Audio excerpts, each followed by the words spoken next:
Merhaba arkadaşlar, ben Leyla. Benim kanalıma hoş geldiniz.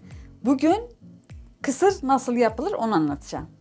Kısır yapımı için malzemelerimiz: 2 bardak ince bulgur, 1 çay bardağı zeytinyağı, 1 tane kuru soğan, küp küp doğranmış hali, 3-4 yaprak kıvırcık, yarım demet maydanoz, 5-6 tane yeşil soğan, 1 tane limon, 1 tane domates, çok az nane, 2-3 diş sarımsak, salça 2 çeşit. Biri 1 kaşık domates salçası, 1 kaşık biber salçası, kaynar su en sonunda ekleyeceğiz. Baharat olarak pul biber, kimyon ve isot, tuz ve limon tuzu. Damak tadınıza göre o kadar ekleyeceksiniz. İnce bulgurları kaseye koyacağız. 2 bardak. İstediğiniz kadar kişi başı 1 bardak koyacağız. Sonra her bardağa 1 bardak kaynar su koyacağız. Ben biraz az su koydum. Yerine yağ biraz daha fazla koydum. Eğer 1 bardağı tam koyarsanız yağ biraz az koyacaksınız. 1 çay bardağı ben yağ koyuyorum. Siz başına kadar, yani bardak tamamıyla dolu olduğunda siz o zeytinyağını 1 parmak daha az koyacaksınız. Su ekledikten sonra isot koyacağız. İsottan sonra tuz ve limon tuzu koyacağız. Limon tuzunu az miktarda koyuyoruz. Bunu koyduğumuzun sebebi taze limon az kullanmak için bunu yapıyoruz. Eğer onu koymazsak taze limon çok kullanmamız gerekir. Biraz da pul biber koyuyoruz. Ondan sonra karıştırıyoruz ve 10 dakika öyle kalıp bir kenara bırakıyoruz. Onu bir kenara bıraktık, istirahat etsin ve bulgurlar biraz şişsin. Sonra yeşilliklerimizi doğruyoruz. İlk başta marul ya kıvırcık, hiç fark etmiyor. İkisi de, hangisi evde varsa kullanabilirsiniz. Iceberg de olabilir. Doğradıktan sonra başka bir kaseye koyuyoruz. Maydanozları alıyoruz. Nane ile beraber çok ince ince doğruyoruz. Sonra kıvırcıkların üzerine döküyoruz. Yani yeşillikleri böyle tane tane doğrayıp birbirinin üzerine döküp böyle bekleteceğiz. Yeşil soğanlarımızı doğruyoruz. Onu da ekliyoruz.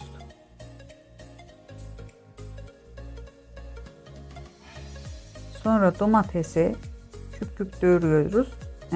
Bu kadar bulgura 1 tane büyük domates yeterli.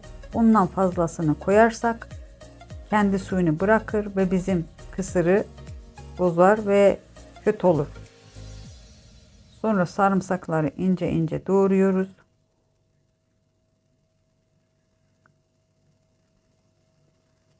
Bunları bu şekilde de ezebilirsiniz. İstemezseniz makineden geçirirsiniz.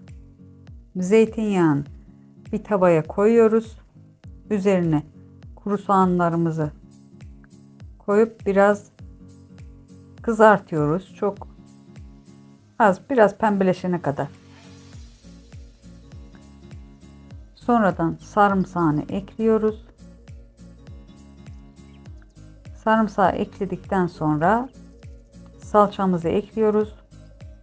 Biber salçanız da olmasa da olur. Normal domates salçası koyun. Biraz kızartıyoruz. Kendi rengini bırakana kadar. Çok fazla kızartmayın. Biraz yanık tadı verir.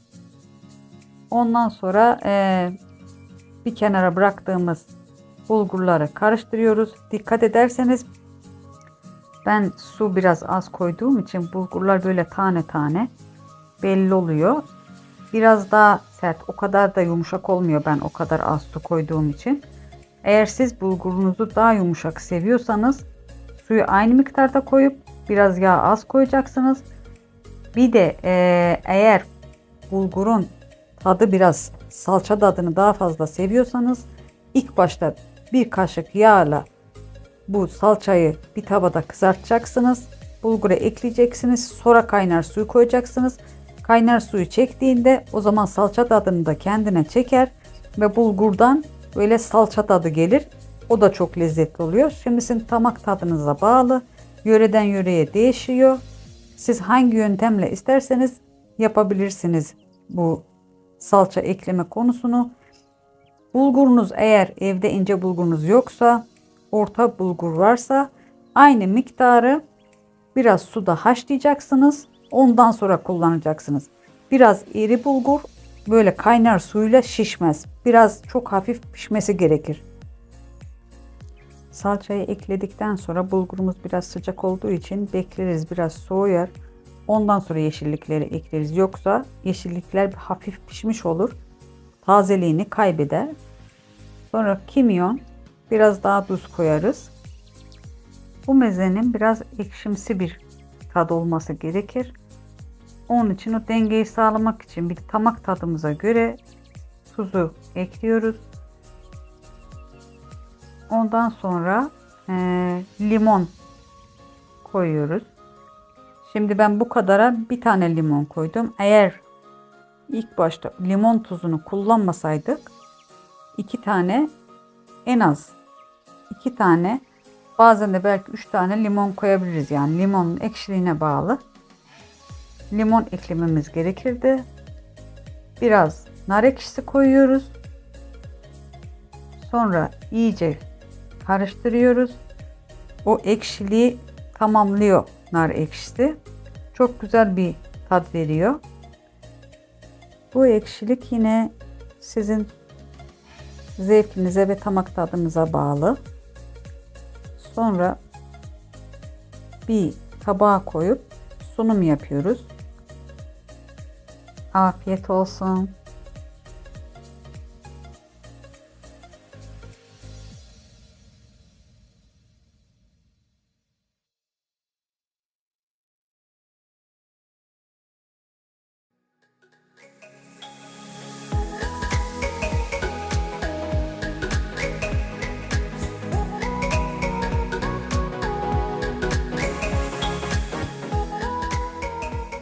سلام دوستای عزیزم، من لیلا، به کانال من خوش اومدید. امروز آموزش مزه ترکی داریم به اسم کısır. مواد لازم برای تهیه کısır: 2 لیوان بلغور خیلی ریز، 1 استکان روغن زیتون، 1 دونه پیاز خرد کردمونه، 3-4 برگ کاهو، نصف بسته جعفری، 4-5 عدد پیازچه، 1 دونه لیمو، 1 عدد گوجه فرنگی، کمی نعنا، 3 حبه سیر، 2 قاشق رب، یکیش رب گوجه فرنگی، یکیش رب فلفله. اگر تو ایران رب فلفل نیست همون میتونین رب گوجه فرنگی استفاده کنی. از این برم ادویجات: پول بیبر هست، زیره، ایسود، نمک و جوهر لیمو. این ادویجات رو نسبت به دلخواهتون که چقدر دوست دارید به اون میزان استفاده میکنیم. باز توی آموزش هم خودتون میبینین که چقدر استفاده کردیم. و آب جوش رو برای تهیه بلغور استفاده میکنیم. برای هر نفر 1 لیوان بلغور ریز استفاده میکنیم. البته مقدارش زیاد میشه، 4 نفرم میتونن استفاده کنن. برای هر لیوان 1 لیوان آب جوش اضافه میکنیم. من 1 مقدار آب جوشش رو کمتر استفاده میکنم، به جاش روغن زیتون 1 استکان کامل استفاده میکنم. اگر روغن زیتون نبود میتونید از روغن آفتابگردان هم استفاده کنید برای این. بعد ایسوتش رو اضافه میکنیم. باز به سلیقتون بستگی داره که چقدر استفاده کنید. نمکش رو اضافه میکنیم. بعد جوهر لیمو اضافه میکنیم. اگر دوست نداشتید که جوهر لیمو استفاده کنید، لیموی تازه باید 2 یا 3 عدد استفاده کنید، به خاطر اینکه یه مزه ترشی خاصی داره این مزه. به خاطر همون ما جوهر لیمو استفاده میکنیم که اون مزه ترشی رو بده به ما. بعد پول بیبرش هم اضافه کردیم. بعد سبزیجاتش رو خورد میکنیم. چند برگ کاهو هست که بعد از اینکه خورد میکنیم توی کاسه جداگانه میریزیم.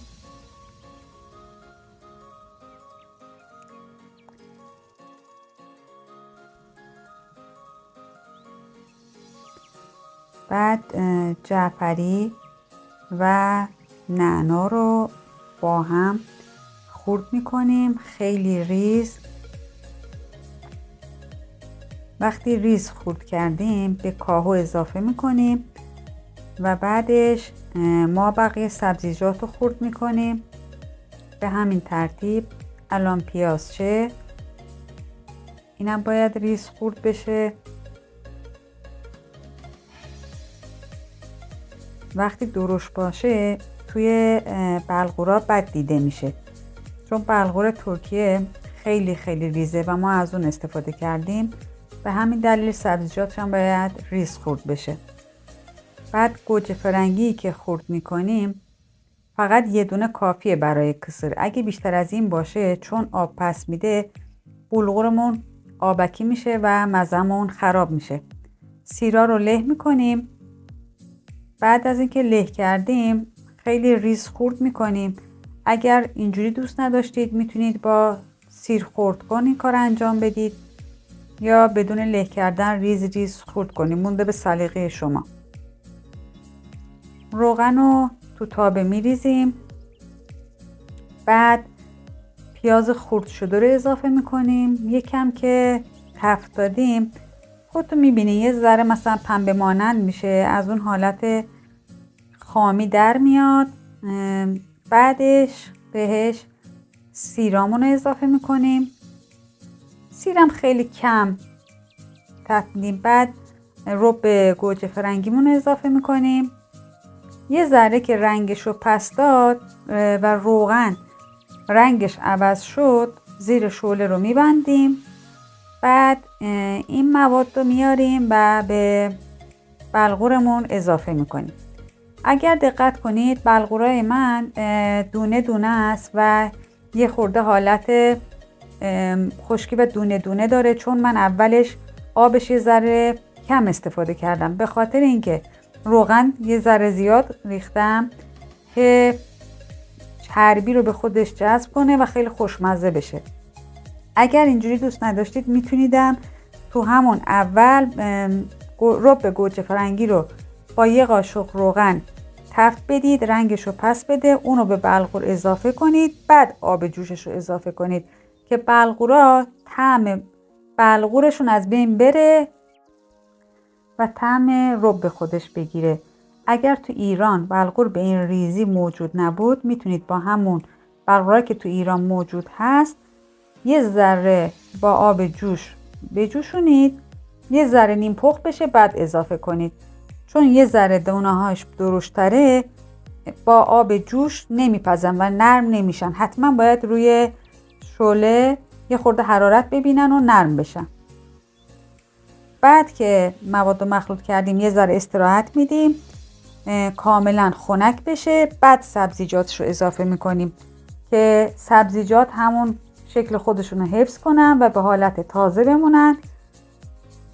و زیره استفاده میکنیم که ادویه اصلی کسر هستش. به مواد میزنیم، منتها مقدارش رو نسبت به سلیقتون اضافه میکنیم.